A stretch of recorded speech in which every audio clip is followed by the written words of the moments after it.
इस मूवी की शुरुआत में 1968 का वक्त दिखाया जाता है।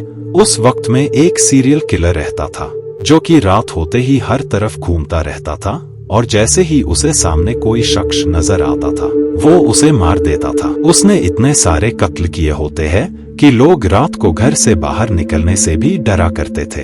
पुलिस इतने सारी कोशिशों के बावजूद भी उसे पकड़ नहीं पाई होती है। एक बार कैमरा में उस किलर का नाइफ कैप्चर हो जाता है जिससे सबको यकीन हो गया था कि वो किलर यही नाइफ यूज करता है। उसी सिटी में हम एक फैमिली को देखते हैं जिसमें एबल, उसकी बेटी और उसकी माशूका रहते थे। एबल की वाइफ प्रेग्नेंट होती है, इसी वजह से वो ज्यादा वर्क नहीं कर सकती थी। एक बार एबल बेसमेंट में होता है, तब उसे वहां पर एक नाइफ मिलता है जो कि हुबहू उसी किलर के जैसा ही दिख रहा था।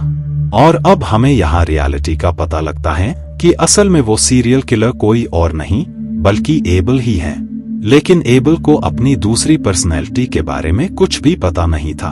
असल में एबल को मल्टीपल पर्सनैलिटी डिसऑर्डर था। इसके चलते एक ही शख्स में दूसरी पर्सनैलिटी भी होती है जिसके बारे में उस शख्स को कोई भी अंदाजा नहीं होता है। जैसे एबल के केस में उसकी दूसरी पर्सनैलिटी वो किलर वाली थी जिसके बारे में उसे कुछ भी पता नहीं होता है। लेकिन नाइफ को देखकर उसे सारी चीजें, सारी बातें और सारे इंसिडेंट्स याद आने लगते हैं। इन सब वाक्यों से उसे काफी ज्यादा बुरा फील होता है कि उसने न जाने कितने मासूम लोगों की जान ले ली है। एक रात को एबल की अचानक से आंख खुलती है। वो काफी ज्यादा घबराया हुआ था और उसे नींद बिल्कुल भी नहीं आ रही थी। इसी वजह से एबल अपने डॉक्टर को कॉल लगाता है और वो उन्हें सारी बातें राब्ता करता है। लेकिन तब तक काफी ज्यादा देर हो गई थी क्योंकि उसकी दूसरी पर्सनैलिटी उस पर हावी हो गई होती है। इस वजह से किलर वाली पर्सनैलिटी उसकी वाइफ को ही मार देती है। ये सब कुछ उसकी बेटी भी देख लेती है। इसी वजह से वो घबरा कर वहां से भागने लगती है। लेकिन जल्द ही एबल की दूसरी पर्सनैलिटी उसे पकड़ लेती है और वो उसे मारने की कोशिश करती है। लेकिन तभी ऑफिसर गन से अटैक कर उसे इंजर्ड कर देते हैं। इससे किलर वाली पर्सनैलिटी को काफी ज्यादा गुस्सा आता है और वो उस डॉक्टर को ही मार डालता है। इसके साथ ही वो ऑफिसर को भी काफी इंजर्ड कर देता है। इसके बाद ऑफिसर एबल को हॉस्पिटल ले जा रहे होते हैं, लेकिन दरमियान में ही एम्बुलेंस का एक्सीडेंट हो जाता है जिस वजह से इंजर्ड एबल वहां से बच निकलता है। ऑफिसर्स के काफी फाइंड करने के बावजूद भी उन्हें एबल कहीं भी नजर नहीं आता है। सीन यहाँ से चेंज होकर 16 साल बाद का दिखाया जाता है। लोगों के मन में उस किलर को लेकर इस कदर डर बैठा था कि लोग उस किलर को भूल नहीं पाए होते हैं। सबको लगता था कि वक्त गुजर जाने के बाद भी उस किलर की सोल अभी भी बाहर निकलती है और वो लोगों को बड़ी बेरहमी से मार देती है। हालांकि अभी तक ऐसा कोई भी वाकया सामने नहीं आया था, लेकिन इसके बावजूद भी वो लोग चर्च जरूर जाया करते थे ताकि उस किलर सोल हमेशा शांत रहे और वो किलर दोबारा कभी भी लौटकर न आए। उस नाइट को विलेज के बच्चे काफी ज्यादा सेलिब्रेट किया करते थे और इसके साथ ही वो काफी अजीब सा गेम भी खेला करते थे। जैसे कि वो बच्चा उस नाइट को पैदा हुए सारे बच्चों के साथ गेम खेला करता था जिसमें वो हर एक बच्चे को ब्रिज के पास भेजता था। जो भी बच्चा ब्रिज के पास जाता था वो उस किलर के स्टैचू को पानी में फेंककर रिचुअल को पूरा करता था। असल में उन बच्चों का ये मानना था कि उस नाइट को जब एबल मारा गया तो वो तो सच में मर गया था, लेकिन उसकी सोल लोगों को मारने के लिए पूरे साल इस दिन का वेट करती है और आज ही के दिन वो सोल रिवर से बाहर निकलती है ताकि वो टाउन के लोगों को मार सके। इसी वजह से वो उस किलर के स्टैचू को पानी में फेंक देते थे ताकि उस किलर की सोल वापस आकर किसी को भी मार न सके। और इस साल उस किलर की सोल को पानी में फेंकने की रिस्पॉन्सिबिलिटी एडम को दी जाती है। लेकिन एडम बाकी बच्चों जैसा बिल्कुल भी नहीं था, बल्कि वो तो काफी ज्यादा डरपोक और कमजोर बच्चा था।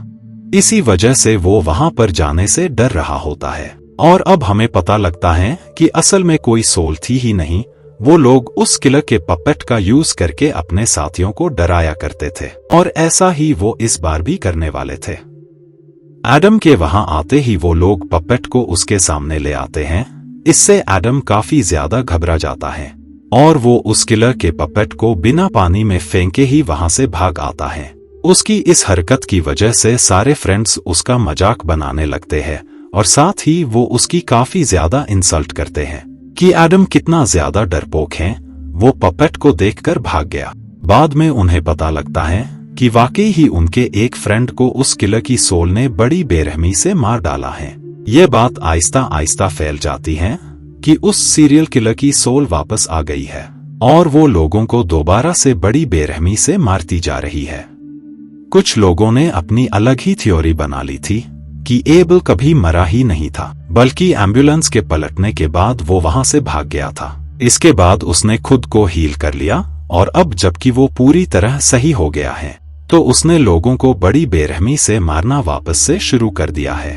उनके पास एक और थ्योरी भी होती है जिसके मुताबिक उस सीरियल किलर की सोल ने दूसरे शख्स की बॉडी पर कब्जा कर लिया है और वो ही अब दूसरों की जान ले रही है। नेक्स्ट डे उनका लीडर एडम को सजा देता है क्योंकि उसने उस पपेट को पानी में नहीं फेंका था। ये देखकर वहां पर मौजूद लेडी उस बच्चे को काफी बुरा भला कहती है कि अगर उसने अपने गलत और उल्टे सीधे कामों को बंद न किया तो वो मरने के बाद हेल में चला जाएगा, क्योंकि कुछ अरसा पहले ही उसने अपने प्रिंसिपल की बेटी को प्रेग्नेंट कर दिया था और इस बात का पता प्रिंसिपल को बिल्कुल भी नहीं था, वरना वो उसे सस्पेंड कर देता। नेक्स्ट डे स्कूल में एडम और उसका फ्रेंड अपने प्रोजेक्ट को सबको दिखा रहे होते हैं जो कि बहुत ही बड़ा बर्ड था। एडम का फ्रेंड उस बर्ड को पहनकर पूरी क्लास में घूमने लगता है। उसका ये प्रोजेक्ट देखकर क्लास के सभी बच्चे काफी ज्यादा खुश हो जाते हैं। बाद में वो अजीब सा ग्रीन लिक्विड उस बच्चे के फेस पर डाल देता है जिससे पूरी क्लास में उसकी काफी ज्यादा इंसल्ट हो जाती है। ऐसा उन्होंने इस वजह से किया था क्योंकि उस शैतान बच्चे ने इन्हें काफी ज्यादा परेशान किया होता है। बाद में एडम को मिरर में उसके मरे हुए फ्रेंड की सोल नजर आती है जिसे देखकर उसे कुछ भी समझ नहीं आता है। इधर ऑफिसर्स को उस बच्चे की लाश नदी के पास से बरामद होती है जिस बच्चे को उस किलर ने मार दिया था। इधर एडम के साथ काफी अजीब चीजें पेश आने लगती हैं। प्रोजेक्ट को सबके सामने पेश करते वक्त उसका बिहेवियर काफी ज्यादा बदल गया था। उसे देखकर लग ही नहीं रहा था कि वो एडम है, बल्कि उसे देखकर ऐसा लग रहा था कि किसी की सोल ने उसकी बॉडी में कब्जा कर लिया हो। बाहर जब एडम अकेला बैठा होता है तो वो काफी अजीब ढंग से यानी काफी अजीब एक्सेंट में बातें कर रहा होता है जो कि काफी ज्यादा अजीब बात होती है और एक पल के लिए हमें लगता है कि वो सारे मर्डर्स कोई और नहीं बल्कि एडम ही कर रहा था। नेक्स्ट डे टीचर क्लास में हुए उसके बिहेवियर की वजह से एडम की मॉम को स्कूल में बुलाते हैं और वो पिछली क्लास में एडम के अजीब बिहेवियर के बारे में उसकी मॉम को राब्ता करते हैं और इसके साथ ही वो पूछते हैं कि क्या एडम को कोई दिमागी बीमारी है। इस पर एडम की मॉम उन्हें बताती है कि एडम के साथ कुछ भी रॉन्ग नहीं है, यानी उसे कोई भी दिमागी बीमारी नहीं है। इसके साथ ही यहाँ एक और बड़ी बात भी रिवील होती है कि जब एबल ने अपनी वाइफ का मर्डर किया था तो उस वक्त पर एडम अपनी मॉम के पेट में ही था, लेकिन अपनी मॉम की डेथ के बावजूद भी वो अलाइव था। बाद में ऑफिसर ने उसकी मॉम के स्टमक से एडम को बाहर निकाल लिया था, यानी साफ जाहिर था कि एडम किसी और का नहीं बल्कि एबल का ही बेटा है। एडम को जिस लेडी ने बचपन से लेकर अब तक पाला था वो कोई और नहीं बल्कि उसकी ही आंट थी। इस बात का पता उसकी आंट के अलावा और किसी भी शख्स को नहीं होता है। उसी रात को वो किलर अपने नए शिकार की तरफ निकल जाता है और इस बार वो उस लड़की को मार डालता है जिसने उस बदतमीज लड़के को हेल में जाने का कहा था। नेक्स्ट डे हम उसी शैतान लड़के और एक लड़की को फॉरेस्ट में जाते हुए देखते हैं। वो लड़का उसे अपनी बातों में लगाकर उसके साथ फिजिकल होने की कोशिश करता है। इस वजह से वो लड़की घबराकर वहां से भागने लगती है। उस लड़की को भागता हुआ देखकर वो लड़का भी उसे फॉलो करने लगता है। वे में उस लड़के को उसी लड़की की लाश भी मिलती है जिसने उसे कर्स दिया था। उस लेडी की लाश देखकर वो काफी ज्यादा घबरा जाता है, लेकिन इससे पहले कि वो वहां से भागता उसी दौरान ही किलर वहां आकर उसे भी मार देता है। इसके बाद वो उस लड़की की तरफ बढ़कर उसे भी मार डालता है। नाइट को हम एडम को फॉरेस्ट में नोटिस करते हैं जो कि किसी चीज को जमीन पर दफन करने की कोशिश कर रहा होता है। इसके बाद जब वो घर आता है तो उसके क्लोथ्स पर काफी ज्यादा मिट्टी और गंदगी लगी होती है।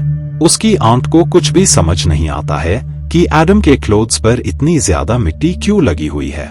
इसीलिए वो इस बारे में एडम से सवालात करती है, जिस पर एडम उन्हें जवाब देता है कि वो अपने बर्ड वाले कॉस्ट्यूम को जमीन में दफन करके आया है।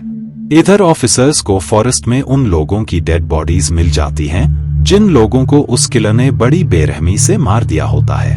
इस बात से पुलिस भी काफी ज्यादा घबरा जाती है और इस बार भी लोग इन मर्डर को देखकर कंफर्म कर लेते हैं कि सच में किलर वापस आ चुका है। पर आंट को भी शक हो जाता है कि किलर की सोल बार बार एडम बॉडी में कब्जा करके उससे ये सारे मर्डर्स करवा रही है।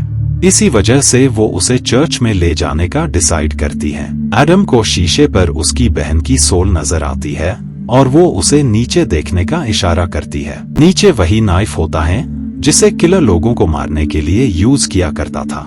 बाहर आकर उसे आंटी की डेड बॉडी नजर आती है, जिसे उसी नाइफ से मारा गया था। ये सब देखकर उसे कुछ भी समझ नहीं आता है कि उसकी आंट का मर्डर उसी किलर ने किया है या उससे करवाया है। तभी वहां ऑफिसर आ जाता है और वो उस पर गन पॉइंट कर देता है, क्योंकि उसे पता था कि एडम एबल का ही बेटा है, यानी जो बीमारी उसके डैड को थी वही मेंटल इश्यू उसे भी है। लेकिन इससे पहले कि वो उसे अरेस्ट करता, उससे पहले ही वहां वो किलर आ जाता है और वो उस ऑफिसर को मार देता है। बाद में वो एडम को भी मारने की कोशिश करता है और तब उसे ऊपर किसी की आवाज आती है। इसी वजह से वो एडम को छोड़कर ऊपर जाता है। बाद में कुछ वक्त बाद जब एडम ऊपर जाता है तो उसे किलर तो कहीं भी नजर नहीं आता है, क्योंकि वो किलर ने उसके फ्रेंड को ही मारकर वहां से भाग गया था। कुछ वक्त बाद वहां पर एलेक्स भी आ जाता है और अब यहाँ पर सारे राज रिवील होते हैं। असल में एडम ने कोई भी मर्डर कभी किया ही नहीं था और न ही उसके डैड ने कभी ऐसा किया था। असल में एबल को कोई भी दिमागी बीमारी नहीं थी, बल्कि उसकी बॉडी में तो किसी सोल ने कब्जा कर लिया था, जिसके बाद ही वो सोल उससे सारे मर्डर्स करवाती जा रही थी और उसी सोल ने ही उसकी वाइफ को भी मरवाया होता है। इसके बाद वो सोल कहीं गायब हो गई थी, लेकिन कुछ वक्त बाद वो सोल वापस से आ गई। फ्रेंड यानी एलेक्स की बॉडी को चूज किया और उसी सोल ने ही उससे ये सारे मर्डर्स उससे करवाए होते हैं।